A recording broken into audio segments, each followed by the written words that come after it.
হ্যাঁ, মেয়েদেরকে আল্লাহ পাক রব্বুল আলামিন রুজি রোজগার করতে বলেননি। এ কথা কোনো আয়াত বা হাদিস দ্বারা আল্লাহ পাক এই হুকুম করেননি যে মেয়েদেরকেও আয় উপার্জনের জন্য মাঠে ঘাটে যেতে হবে, চাকরিতে যেতে হবে, ব্যবসায় প্রতিষ্ঠানে যেতে হবে, বলেননি। তাহলে তাদের রুজি রোজগার আসবে কোত্থেকে? মেয়েরা কোথা থেকে খেতে পাবে? হ্যাঁ, মহিলাদের সংখ্যা পৃথিবীতে বেশি আজকে পৃথিবীতে, ওরা খেতে পাবে কোথা থেকে? তাহলে এর উত্তর কি? হ্যাঁ, কি করেছেন?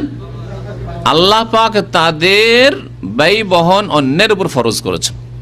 পৃথিবীতে কেউ না কেউ অবশ্যই আছে যাদের ওপর যতগুলি পৃথিবীতে মেয়েরা আছে, সাবালিকা হোক আর নাবালিকা হোক আর বিবাহিতা হোক আর অবিবাহিতা হোক, সকলের ব্যয় বহন করা, না নাফকা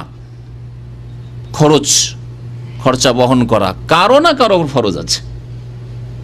মেয়ে পৃথিবীতে জন্মে এসেছে, যার ঘরে জন্মেছে বাবার ওপর তার ব্যয় বহন ফরজ। মেয়ের বিবাহ দিয়ে দিয়েছে, তখন তার স্বামীর ওপর ফরজ। মেয়ে তালাক হয়ে চলে আসলো, মেয়ে স্বামী হারা হয়ে গেল, তার দেখাশোনার জন্য সাবালক ছেলে আছে, তাহলে ছেলের ওপর ফরজ। ছেলে নেই, সব নাবালক আছে, কোথায় আসবে? বাবার বাড়ি ফিরে আসলো, বাবা মারা গেছে, তাহলে ভাইদের ওপর ফরজ।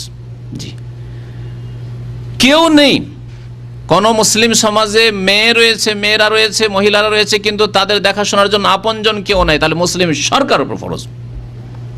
মুসলিম সরকার কি প্রত্যেকটি মেয়ে, প্রত্যেকটি মহিলার ভাতা দেওয়া ফরজ। এটি হচ্ছে দ্বীন ইসলাম, এ হচ্ছে দ্বীন ইসলামের বিধান। আল্লাহ পাক রব্বুল আলামিন দ্বীন ইসলামে এত সুন্দরভাবে নারীর অধিকারকে সুরক্ষিত করেছেন, হেফাজত করেছেন। আজকে দুনিয়ার মানুষরা, ফাসিকরা এবং কাফেররা নারী অধিকার বলছে, কিন্তু নারীদেরকে খাবারের দুটো ব্যবস্থা দিতে পারলো না।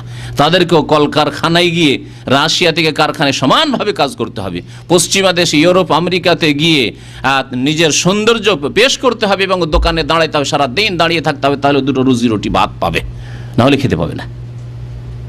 ইসলামে এই সমস্ত কাজ নিষেধ করা হয়েছে। মেয়ে তুমি বাড়িতে বসো, মা তুমি বাড়িতে বসো, খালা তুমি বাড়িতে বসো, মেয়ে তুমি বাড়িতে বসো, তোমার খাবার কেউ না কেউ পৌঁছাবে। কেউ যদি পৌঁছাবার না থাকে, তাহলে মুসলিম সরকারের ফরজ করেছি আমি আল্লাহ, তাদেরকে পৌঁছাতে হবে। তাহলে ফিতরা দিবে কে? একজন মেয়ে, তার তো আয় উপার্জনের হুকুমও নেই এবং তার কাছে হয়তো পয়সাও নেই, নিজের পয়সা থাকে, স্বেচ্ছায় দেয়, সে দিতে পারে, কিন্তু তার যার ওপর ব্যয় বহন ফরজ সেই ব্যক্তি তার ফিতরা দেবে। যতদিন বিবাহ হয়নি বাবা দেবে, বিবাহ হয়ে গেছে স্বামী দেবে, বিবাহ হয়ে গেছে স্বামী নেই, স্বামী মারা গেছে, ছেলেরা দেবে, মায়ের ফিতরা দেবে।